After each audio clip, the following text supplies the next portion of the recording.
We're at the PSAV Hive at MPI, joined by three luminaries in the industry. And I think I'll introduce them first, then have them tell you a little bit about what they do. On my left is Christine Shimasaki, Managing Director of Empowerment.com and Impact Event Calculator. Todd Demorest with Odyssey Incorporated. Welcome, Todd. Thank you. And Katie Hand-Miranda with the Calgary Stampede. Welcome, Katie. Thank you. Because it's a diverse group, our subject, by the way, is an important one and relevant to this audience, which is how meetings and events benefit local communities. And the interesting thing is you all do that in slightly different ways. Shimo from a convention CVB standpoint, or DMO. Yes. And you'll explain that all to us in a bit, I'm sure. Todd from an experiential standpoint, when an event is happening, how you manage that event. And of course, I was surprised to learn, Katie, that Calgary Stampede is more than a stampede. It's a venue. Correct. So each of you in slightly different ways. But I thought I would just let you talk a little bit, and I do mean a little bit, Shimo, about about your organization and what CVBs mean, and then we'll go to Todd and to Katie. Well, I represent Destination Marketing Association International, DMAI, and we're the trade association for convention and visitor bureaus, which we sometimes call destination marketing organizations, DMOs.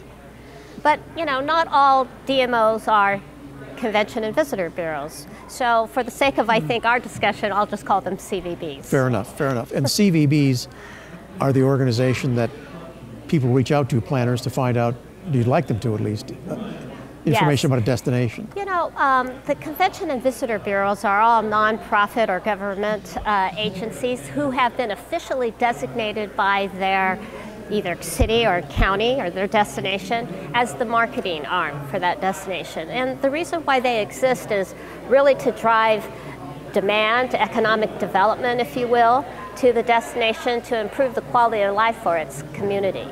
So that's, you know, really why a convention and visitor bureau is in existence. And I think planners will really find a lot of value in working with a local entity like a convention and visitor bureau to help them with the planning of their meeting. We've got some interesting stats I want to get to later about that very subject, because you're right. Todd, Odyssey. Yes, Odyssey Teams Inc. We've been on the planet since 1991, and I guess in the broadest spectrum, we're a team building company, which could mean beach Olympics or 5 days on an offsite talking about truth and honesty. We're somewhere in the middle of that, usually creating half-day or one-day experiential leadership communication workshops that have a philanthropic component that benefits local communities. I think that's why we're here. Interesting, and we do want to come back to that because you're absolutely right. Katie, the Calgary Stampede. Calgary Stampede. We're in our 101st year this year.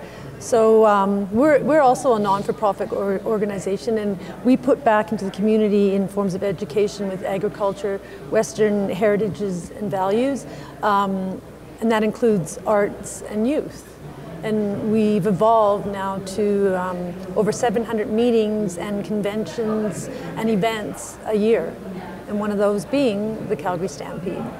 And do you think that the communities understand the value of meetings, that economic case has been made? So that, Katie, I'll start with you. The economic impact, our own Calgary Stampede, that one event that is a 10-day event, has on our city alone is $340 million. In our industry, the hospitality industry, there's 1 in 10 Calgarians employed. Employed by it, oh. Wow. Yeah. So with that being said, there's a great impact on meetings alone, and that's a 10-day event. Is that true of your operation also, Shima? I mean, well, you know, really I think that, you know, with the Calgary Stampede, it's held in Calgary, and it's impacting the local economy of Calgary. But you take that same event and you put it in another destination, say like Charlotte or Dallas or even here in Las Vegas, and it's going to be a different number than what Katie just described, because the cost of a meal in Calgary is going to be different than a cost of a meal here in Las Vegas.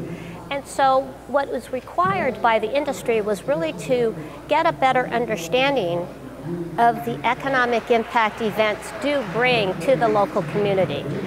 And it is significant, just as the Calgary Stampede is significant. And I think it's really important for the industry to better articulate what is exactly the impact of an event on a destination. So at DMAI, we've brought forward for our members the Event Impact Calculator for meetings and conventions. And this calculator enables the Convention and Visitor Bureau to put some inputs about that specific event, and we could take any event, meetings and convention, a trade show, a business meeting, or a convention, and put in various parameters, and then have an output that talks about jobs, just as Katie mentioned. It can talk about the taxes that were generated, as well as what did the delegates and the exhibitors and the organizer actually spend, and how did those dollars impact the destination? It is remarkable in terms of numbers that the industry has on a local community. Yes. And Todd, just beyond the economics of it, there's also the philanthropic part of it, which is where you get involved. Is that correct? Right. Whether we're helping local youth at Boys and Girls Club or YMCA's, or people in our industry, they want to do good, I think, more often now. I think meetings have been, since the recession, meetings have been in the fishbowl of why are you spending money on such a thing. And so I think initially it started out as, well, we're having this meeting, but we're doing some good too. And now it's turned to, let's just do good. And so it feels good for everyone. It's a win-win for everybody. So what would be a typical event? You did something with... Typical event for us would be, well, the one we're showcasing here at the event here in Las Vegas is our prosthetic hand, our Helping Hands program, where teams of 3 will build a prosthetic hand that's going to go to a landmine victim or some other atrocity that have occurred in Haiti. Maybe it's the earthquake. So there's people, in fact, we're going to be building 500 prosthetic hands that are going to go around the world. And right now we have over 13,000 of them in 64 different countries. And that's kind of like a capstone of before that, there would be conversations about collaboration and the values of their company that they want to bring to life. And we'd encourage people to embody those as we go along this kind of odyssey or this journey together, ending with assembling something. So it's more than just an activity. That's what we're trying to achieve. What should planners know about before talking to you? I mean, again, you bring a very special twist, an experiential twist to a meeting. Yes, well, they've already decided where their meeting is going to take place, the size of their meeting, basically most of their agenda, and now they're looking for a way to contribute to their team, their attendees, in a way that's going to be powerful and memorable. So all the work's pretty much done by the time we get a phone call, and usually we're just trying to really give them the opportunity to have people come together and build a community within their meeting and have that just kind of keep rippling out. Same with you, Katie. I mean, you're building community in your own way, to some degree at your venue. Absolutely. We're building community, and I mean, it's gone on for a long, long time, and there is a sense of pride, Shimo, like you said. It's, you know, we've experienced something a few weeks ago that... I was going to ask you about the July. Well, because of the sense of pride, it just brings it up. I mean, June 21st, we experienced the second worst natural disaster in our country, and that was in the form of flooding. And Stampede Park's 200 acres, and we were pretty much all underwater, some areas up to 15 feet. And because Stampede Park is located downtown, part of our downtown was underwater as well. So this event, this disaster, natural disaster, happened 14 days prior to the first day of our own Stampede. Now, with that being said, with that sense of pride, there's never been a day or a year that this was canceled. So there was never, ever that thought that it wouldn't go on. And there's people that have worked at the organization for over 30 years. They virtually grew up there. Some of their homes were flooding, and they never left the park, and we had it ready in 14 days for our annual event. Amazing. It was an amazing, and we, like I mentioned, our 2,600 volunteers, they wanted to come on park because of safety factors. They couldn't. So our mayor encouraged them to go out into the community, and people had lost their homes, and other communities south of the city had lost their homes, and our volunteers just went out into the community and helped where needed. And because of that sense of pride. And we're actually being, I guess it's being, I don't want to say watched, but reviewed for best practices for other times. How you pulled that off. Yeah. Well, it seems like you mentioned earlier, at least 1 in 10 people in Calgary are affected by the stampede and all that surrounds it. So you have that emotional connection to what this means to my family, my city, my community, and they have that deeper why to want to put the extra effort into shaping someone else's life. That's why. And somewhere along the line, and it's a slogan that we know, but it got coined, and there was T-shirts made of it. The slogan was, "The stampede will go on, come hell or high water." And oh, that's and great. We a little bit of both. Maybe. We had the hell water. We had the hell water. We had the high water, and but there was, because the impact it would have had if it hadn't gone on. T-shirts were made up.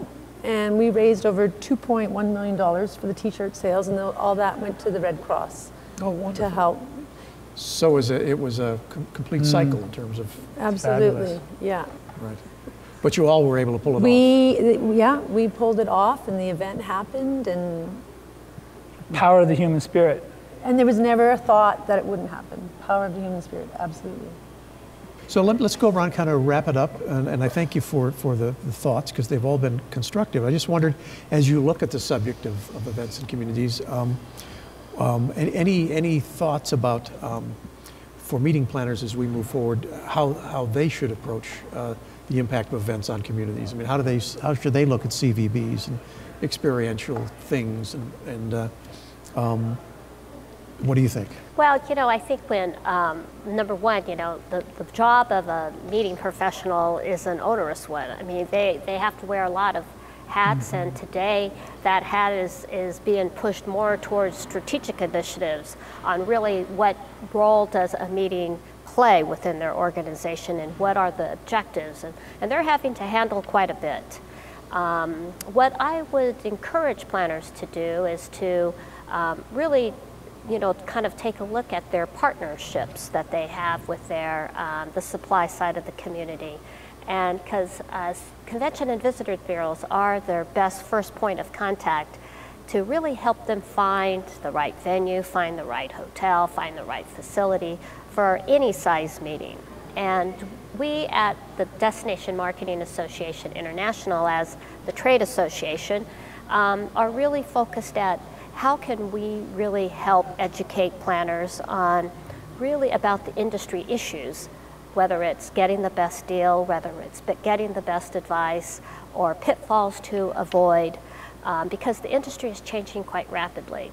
And we feel that we can really help planners navigate those changes so that they could focus more of their job on the strategic issues that they're faced with. Perfect, thanks, Shima. Katie, message for a planner? Message for a planner? Use our CVB. I like that, Katie. Very good, good answer. Strategically for planners, I mean, you're right. They're answering to a few different lines of people. The big thing is to know their destination and where they want to be. They kind of narrow it down, and then our role comes in once they've got their destination down. Where do they want to hold their event? And then my role comes in to, is my event going to meet all your objectives, and what are your objectives, and to work with them on that. Great. Todd? I think for meeting planners, they need to really be clear. It's useful for them to be really good and clear about what their client wants to have happen once they're on property. What do they want them to feel and experience and take away? And if they want to retain that wonderful client that they have, to create some pride for those attendees to have towards their company. And just like you said, you had pride, the people had pride in Calgary. And if you can create an experience where people are proud to work for that company, they're going to stay there longer, and that's going to benefit the company itself and the meeting planner. Perfect. I mean, I really think you three give meaning to what it is these planners do in a positive, constructive way. Make it stand for something, and we appreciate you being with us today. Thank you. So we've been speaking with Christine Shimasaki. Thank you, Bill. Todd Demorest and Katie Hand-Miranda. Thank you so much for your time. And thank you for joining us, and do come back to the Hive for a future episode.